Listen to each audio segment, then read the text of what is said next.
Hello, welcome to the Hard Reset channel, and today I'm going to show you how to lock your screen with a PIN code on your Kobo Libra Colour e-reader.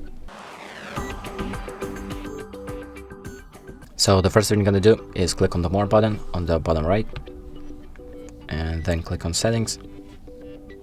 And here we're going to select the Energy Saving and Privacy option, and then scroll down to find the PIN lock option. So you can enable this.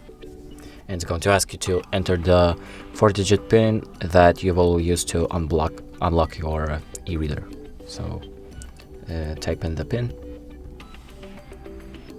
and once again type it in, the same PIN to remember it, and that's it. The PIN lock has been enabled, and once I turn our ebook off